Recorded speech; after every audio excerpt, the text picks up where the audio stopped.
ሰላም ጤና ይስጥልኝ። የተወደዳችሁ የናይል አካዳሚ ቤተሰቦች እንዴት ናችሁ? በያላችሁበት የዓለም ዳርቻ ሁሉ ሰላማችሁ ይብዛልኝ። የናይል አካዳሚ ነው። የዚህ ቻናል አዲስ የሆናችሁ ሰብስክራይብ በማድረግ ጀምሩ። ነባር ቤተሰቦቻችን ደግሞ እንደተለመደው ላይክ እና ሼር እያደረጋችሁ አማርኛ፣ እንግሊዘኛ፣ ሂሳብንም ጨምሮ በውስጥ መስመር መማር ለሚፈልጉት አደርሱልኝ። አማርኛን እንዲሁም እንግሊዘኛ ሌሎችንም ቋንቋዎች ቀለል አድርገን እያስተማርን እንገኛለን። በውስጥ መስመር መማር የምትፈልጉ ካላችሁ ደግሞ ከዚህ ጋር በመናስቀምጥላችሁ ስልክ በቀጥታ በመደወልም ሊሆን ይችላል። በኢሞ፣ በዋትስአፕ፣ በቴሌግራም እንዲሁም በቀጥታ በመደወል ታገኙናላችሁ። እንግሊዘኛን በአጭር ጊዜ ብቻ ባላችሁበት ሆናችሁ በኦንላይን አቀላጥፋችሁ እንድትጽፉ እንድታነቡ እናደርጋለን። ከዚህ በዘለ ደግሞ እንደገና ማውራትም እንድትችሉ እናደርጋለን። እናንተ የሚጠበቅባችሁ ይህን ቻናል ሰብስክራይብ በማድረግ እንዲሁም ደግሞ ለሌሎች ሼር እያደረጋችሁ አሊያም ከዛም በተጨማሪ ደግሞ እዛው ቪዲዮ ላይ በመማር ራሳችሁ ልትለውጡበት ትችላላችሁ።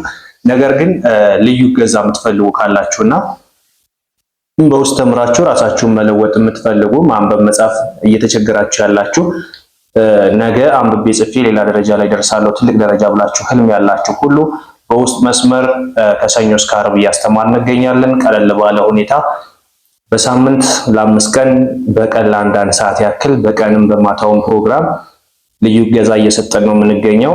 እናንተ ይህ ድል ከገጠማችሁ ትናንት በልጅነታችሁ ሳትማሩ በስራ ምክንያት ሊሆን ይችላል፣ በአንዳንድ በሌሎችም ምክንያቶች እድሉ ሳይገጥማችሁ ሳትማሩ የቀራችሁት ወንድሞቻችን ዛሬ ቴክኖሎጂው ባመጣልን በረቀቀ ሁኔታ ቀለል ባለ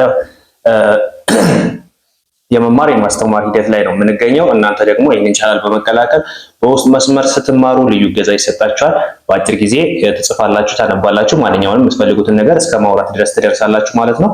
ዛሬ ይዤላችሁ የመጣሁት ቀለል ያሉ የእንግሊዘኛ ንግግሮችን እንዴት አድርገን ማወቅና መለማመድ እንችላለን ለሚሉት የተለመዱ በማንኛውም ጊዜ ስልክ ስንደውል፣ ስናወራ፣ ሌሎችንም ነገሮች ስንተገብር የምናገኛቸው ቀለል ያሉ የእንግሊዘኛ ቃላቶች ናቸው። እነዚህ እንዴት እናውቃለን?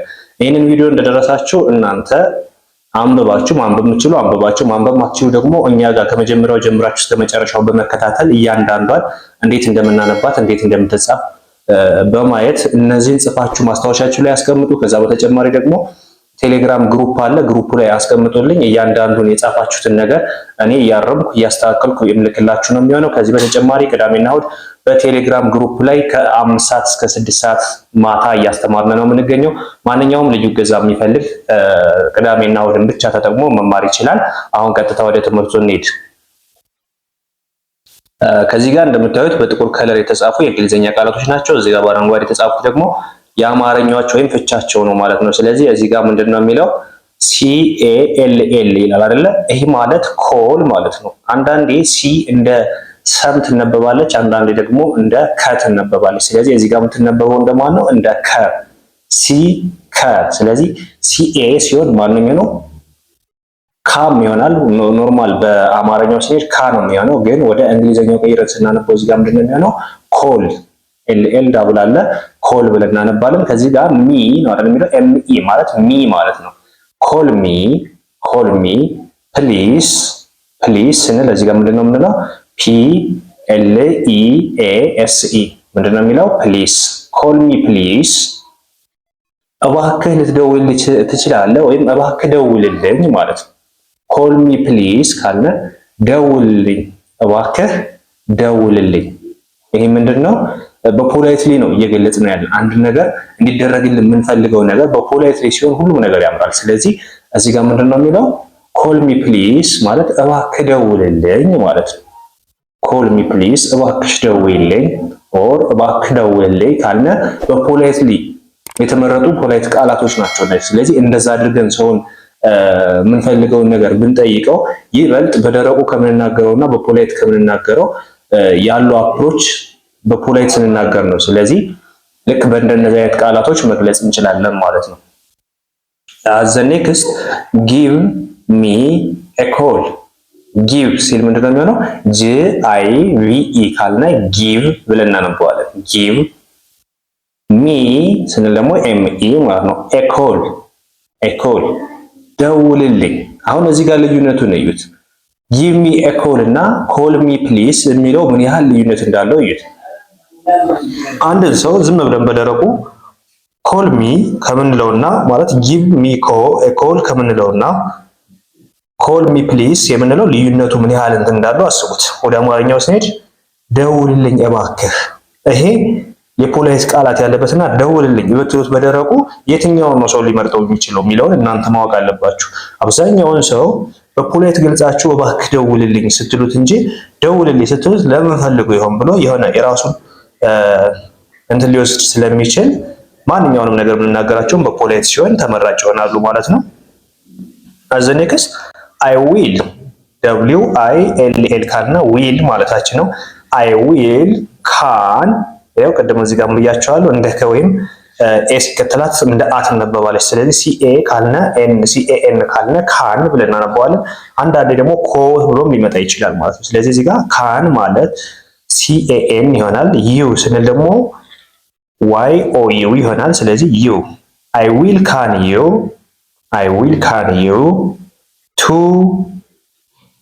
tomorrow I will can you tomorrow ነገ ኦኬ ሶሪ ኮል ነው የሚለው እቺ ጋር ተሳስቻለሁ ይቅርታ ካን ሳይሆን ኮል ነው የሚለው እሺ ኮል በሚል አስተካክሏት I will call you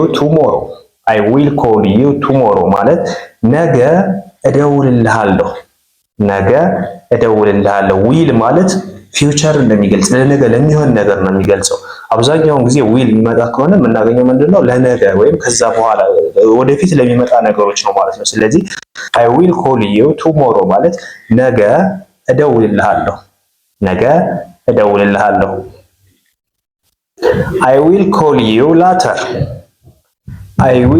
you later ካልነ በኋላ እደውላለሁ ወይም ኋላ እደውላለሁ ማለት ነው። I will call you later ካልነ በኋላ ወይም ኋላ እደውላለሁ። I will call you later አንድ ሰው ስራ ላይ ያለን ደውሎብን ምናልባት ምላሹን ለመስጠት ስንፈልግ ምን ማድረግ አለብን? I will call you later በኋላ እደውልልሃለሁ ጠብቀኝ እንደማለት ነው። The next I will give you a call አያችሁት የዚህኛውና የዚህ ልዩነት I will call you later እና I will give a call እደውልልሃለሁና በኋላ እደውልልሃለሁ። በኋላ የሚለው ሰዓት አመልካች አለው። ሰዓት ያ ማለት I will call you later ካልነ በኋላ እደውልልሃለሁ የሚለው ሰዓት አመልካች አለው። ይሄኛው ግን ምንድነው የሚለው I will give you a call እደውላለሁ መቼ አይታወቅም። ስንት ሰዓት አይታወቅም። ስለዚህ ብቻ እደውላለሁ የሚለውን ይገልጻል። ስለዚህ ከዚህኛው ይልቅ ሙሉ መልእክት ሊያስተላልፈው የሚችል የትኛው ነው? የላይኛው ማለት ነው። I will call you later ካልነ በኋላ እደውልልሃለሁ ከደቂቃዎች ሊሆን ይችላል፣ ከሰዓቶች በኋላ ሊሆን ይችላል፣ ከሰከንዶች በኋላ ሊሆን ይችላል። ግን በኋላ እደውልልሃለሁ የሚል ሰዓት አመልካች አለው። እዚህ ጋር ግን I will give you a call እደውላለሁ ነገ በነገ በስቲያ ብቻ የተገደበ ጊዜና ቀን የለውም ማለት ነው። I will visit you visit ሲል visit ቪዚት መጎብኘት መጠየቅ የሚለውን ነው የሚወስድ ማለት ነው። I will visit you እጠይቅሃለሁ መቼ የሆነ ቀን ላይ ብቻ ለወደፊት እጠይቅሃለሁ መቼ የሚለውን አይገልጽም፣ ግን የሆነ ቀን ላይ እጠይቅሃለሁ የሆነ ጊዜ ላይ በኋላ ከሰዓቶች ከደቂቃዎች በኋላ ሊሆን ይችላል እጠይቅሃለሁ። I will visit you as the next I will write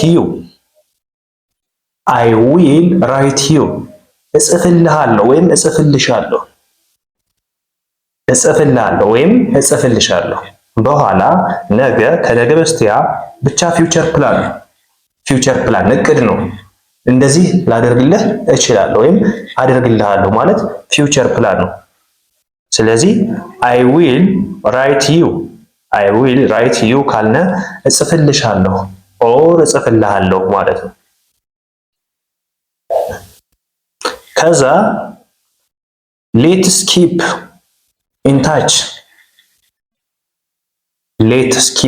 in touch እንገናኝ ኦር እንገናኝ ወይም እንጠያየቅ። let's keep in touch እንገናኝ ኦር እንጠያየቅ። የሆነ ሰዓት ላይ ተገናኝተን እናውራ። ማውራት አለብን ለማለት ያክል ነው ማለት ነው።